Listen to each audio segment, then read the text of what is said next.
advance, go to Lexington? No, I mean, we are thrilled with that. We put the work in throughout the entire season to get to 32-2 and put ourselves in position to be able to play the first two at home. And then we know everybody in the tournament's good. So, I've watched Boise State play on TV. A friend of mine is the head coach at New Mexico. So I've followed his games, and I've seen him play, a team that can put points on the board. They score well. And if we're fortunate enough to come out with a win there, then we've got to sit here and take on a really, really good Marquette team or Dayton. Both of them are very talented. Both went to the conference finals. Dayton got upset by George Washington, and Marquette got beaten in the finals by DePaul. But two very talented basketball teams, so we know we have our hands full before we have to start worrying about getting to Lexington. Do you even quickly take an advanced look at the bracket before you really kind of hone in, maybe like 10, 15 seconds, because you see Tennessee and Baylor, just some other schools in there as well? You know what? I will once I get back to the office tonight, but I really did not get a chance to in there. I wasn't even sure when it said we played. Did you see the game, the day? Friday noon. Friday at noon. Okay, so we'll have a Friday noon game.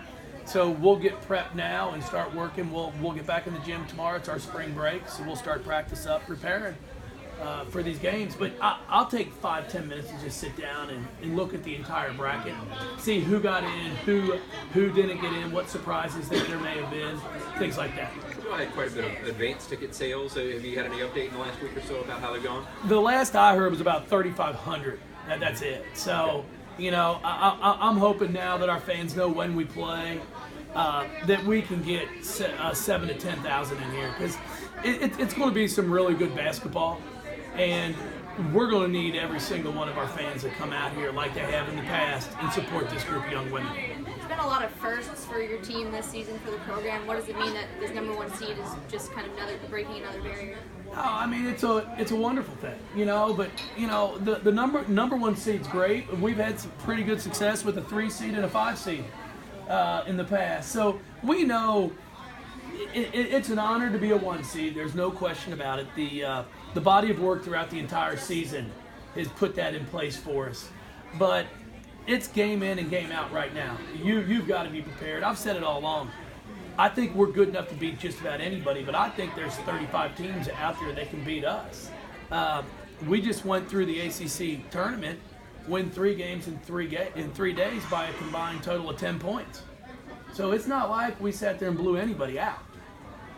Now, that's the one thing that scares you some ways, but the other side of it, it gives me a lot of confidence in these young women that we know how to play when we're behind. We don't panic. We continue to follow a game plan and stay focused. So those are the things that will excite you about that also. Will that kind of help you to keep their attention? If you just went through the ACC tournament and blew everybody out, but you didn't, so do you feel like you've got their attention heading into this one? Oh yeah, there's no question about it. Our players are dialed in. We know that our margin for error is not very high. We have to be focused and ready to go. We cannot come out and not take someone serious and give them the full respect that they deserve. And that's something that we have talked about all season long. Is it exciting that this team hasn't reached its potential yet? Oh yeah, no, there's no question about it. I mean, I was really pleased with how we played in the ACC tournament, knowing Asia did not have her typical Asia Dur games.